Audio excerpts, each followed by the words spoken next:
आजचा दिवस इतका जास्त बोरिंग होता की मी तुम्हाला सांगू नाही शकतो. हॅलो गाईज, वेलकम माय ब्लॉग. हे तुम्ही फर्स्ट टाइम ट्राय करत आहो म्हणून आता तर सवय नाही आहे म्हणा याचं मनाची, म्हणून स्टार्टिंग मी माझ्या व्हिडिओ पासूनच करत आहो. इतका जास्त बोरिंग होता म्हणजे झोपून उठलो आणि नंतर सगळे कामं वगैरे करून आता आंघोळ वगैरे करून थोडी फ्रेश झाली आहो. त्याच्यानंतर आता स्वयंपाक वगैरे करतो. एक दादा आहे, त्यांना मला म्हणला होता की जे वरण आणि भात आहे त्याची रेसिपी टाक म्हणून, पण आज तर मी ते बनवणार नाही आहो, तर कधीतरी ट्राय करीन नंतर. पण आज मी गवार शेंगाची भाजी बनवणार आहोत. ते आमच्या इकडे विदर्भामध्ये कशी बनवतात ते मी तुम्हाला आज सांगणार आहोत. तर थोड्या वेळानंतर मी सांगते तुम्हाला. आता थोडेसे मी माझी कामं वगैरे करून टाकतो, नंतर थोड्या वेळात सांगतो. बाय. येईल सगळं काटून टाकतो आता मी, पण मी कैचीने काटतो कारण की मला हाताने तोडणं आवडे नाही. सगळे काटून झालेले आहेत, आता मी यांना फ्राय करीन. कांदे आणि टमाटर लवकर लवकर काटून टाकलो मी ना.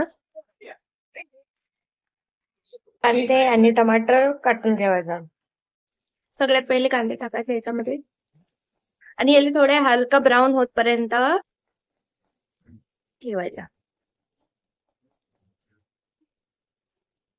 ब्राऊन झाले आहेत, याच्यामध्ये टाकायची थोडी हळदी.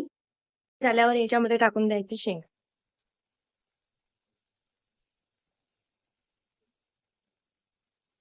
ते काय याच्यासाठी शेंगा याच्यासाठी टाकून द्यायचा कारण की ते थोडेसे एकदम नरम नरम होऊन जाते आणि ते चांगलं जाते. त्याला मिक्स करून घ्यायच्या बरोबर. याच्यामध्ये टमाटर टाकून घ्यायचा आणि मिक्स करून टाकायचं. त्याच्यामध्ये तिखट तिखट म्हणजे लाल मिरची पावडर, आमच्या इकडे तिखट म्हणतात याला, तिखट तिखट ना मिरची पावडर टाकून द्यायचा. मी थोडं जास्त टाकतो, तुम्ही आपल्या याच्या काय म्हणतात त्याला, तुम्ही आपल्या स्वादच्या याच्याने टाकून घ्या. मी थोडं जास्त टाकतो कारण मला तिखट आवडते म्हणून तिखट टाकून द्यायच्या रेड रेड पूर्ण. आणि त्याच्यानंतर नमक टाकून घ्यायचं. ते तुम्ही आपल्या याच्याने टाका अंदाज नाही, कारण की मला तर तेवढा समजत नाही की तुमच्या काय किती अंदाज आहे, म्हणून आपल्या अंदाजाने टाकून द्यायचा. सगळं टाकून दिल्यावर मग याला थोडं मिक्स करून टाकायचा.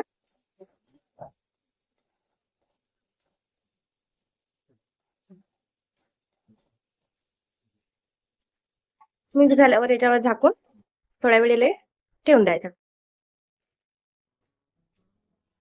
हे अशी झालेली आहे, तर याला थोडासा मिक्स वगैरे करून टाकायचं कारण की जळलं नाही पाहिजे. आता याच्यामध्ये थोडासा पाणी टाकून त्याला पूर्ण बॉईल करून द्यायचं. तर सगळी वाफ निघत आहे त्याच्यामुळे. भाजी एकदम रेडी झालेली आहे. भाजी एकदम रेडी झाली. आता जेवण वगैरे करतो कारण भूक लागली आहे मला तर. बापरे, झोपून उठल्याच्या नंतर काही खाल्लं नाही ना तर लवकरच भूक लागून जाते. आता जेवण वगैरे करतो, कंपनीची तयारी वगैरे करून कंपनी जातो. बाय.